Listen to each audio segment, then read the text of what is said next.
Hello viewers, today we will be covering a very vital element of C.B.C, which is being referred to as community service learning. Welcome to the tutorial.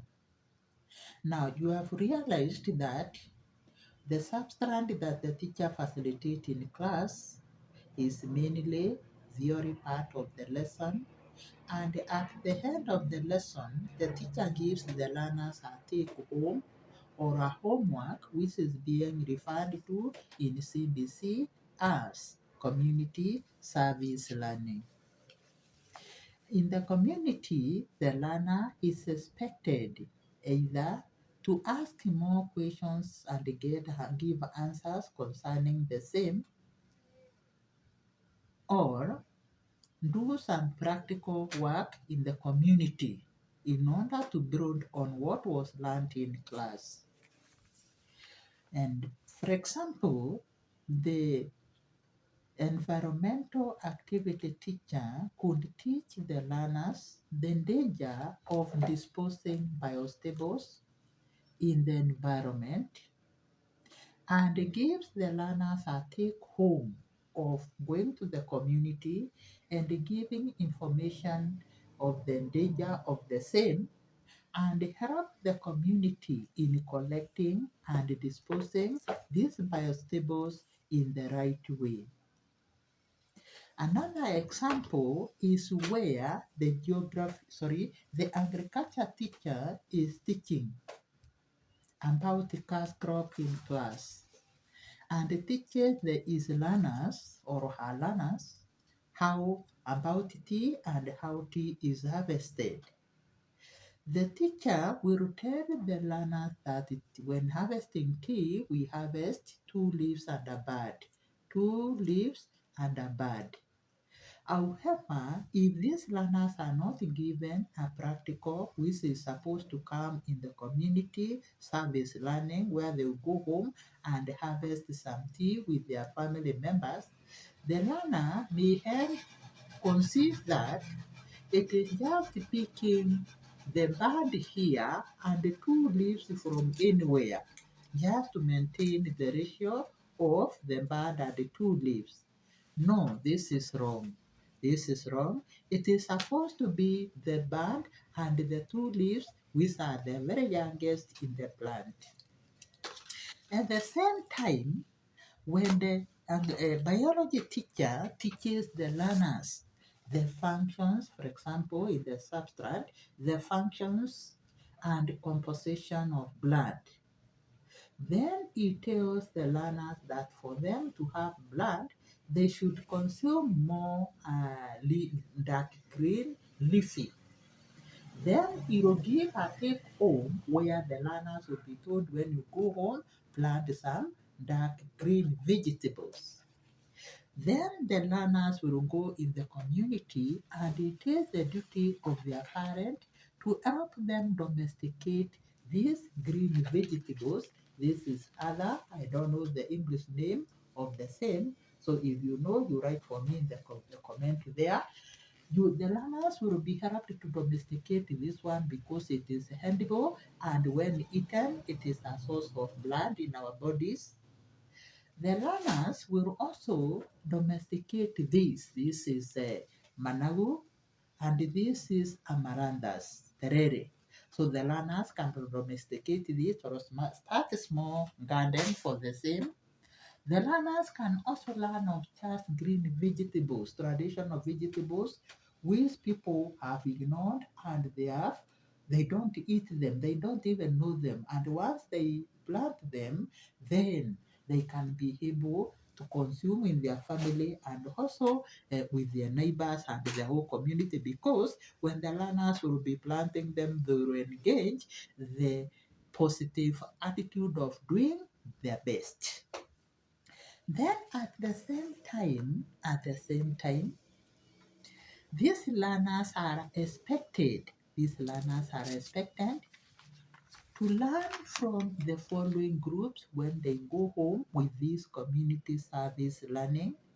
They are expected either to learn from their parents, stroke guardians, to learn from their peers, to learn from professional talent if they have a talent that they want to nurture, to learn from resourceful persons in the community, and also the traditional textbook. They can also consult a traditional textbook or use the digital device, which is having power and internet connection. They can use icons like Google or YouTube to learn more and more what was facilitated during the lesson. Then, in this community service learning, the parent or the guardians have a big role to play.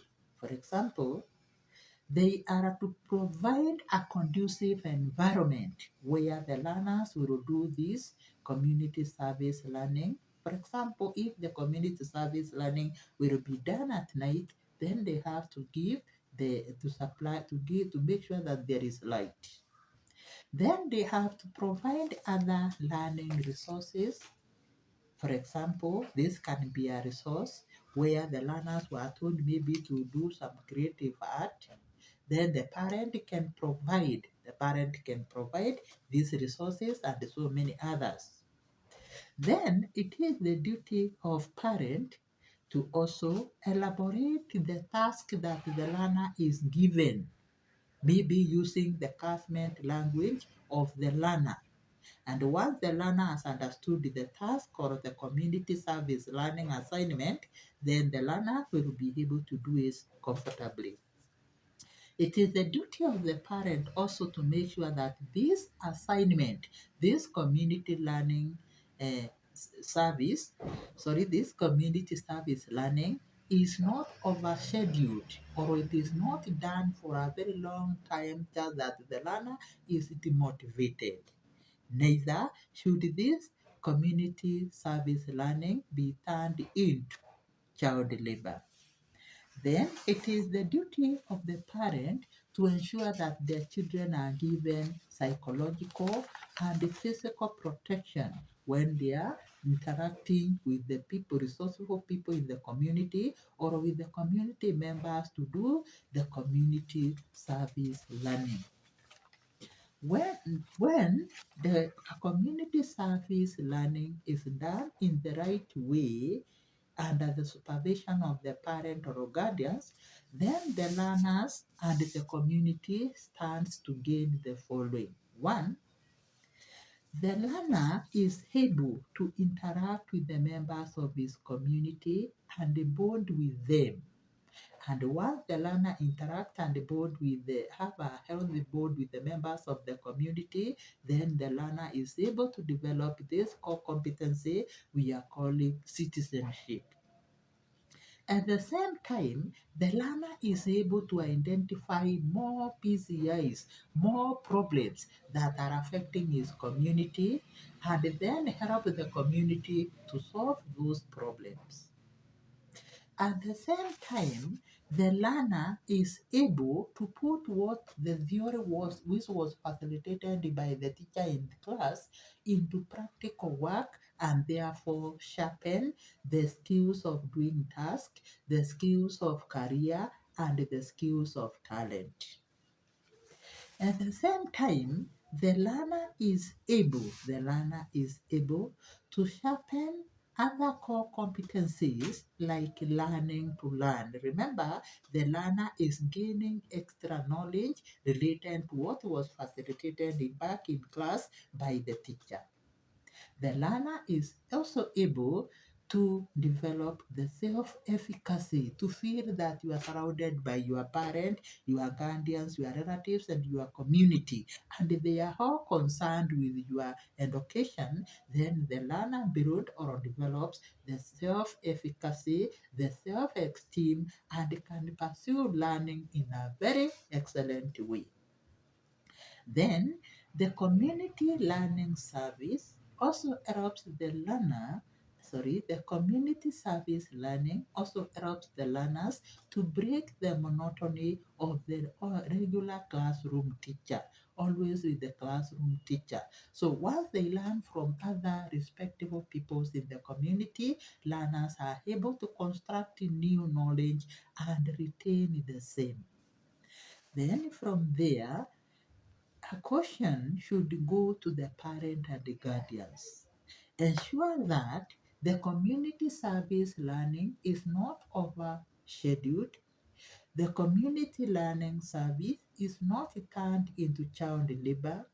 And at the same time, whenever your child is interacting with the community to do or to learn, you are there and keeping watch. Do not just take your child to the resource person and tell the person, stay with the child, I'll come for the child in the afternoon. That is wrong. You have to stay there, hear what the child is, the information or the learning that the child is receiving from this group, and then from there, when the learning is over, take your child and go with it, him or her. For those in boarding schools, this one does not mean that now, because the learners don't go out, you will not do the community service learning. Immediately after the lessons, and the day's lessons, you convert the school into a community where you have everything being done in the school and you assume the school is the community. You can even invite the resource persons to come to school so that they can play the role that those who are in a community are offering the learners who are not boarders. Thank you for listening to me.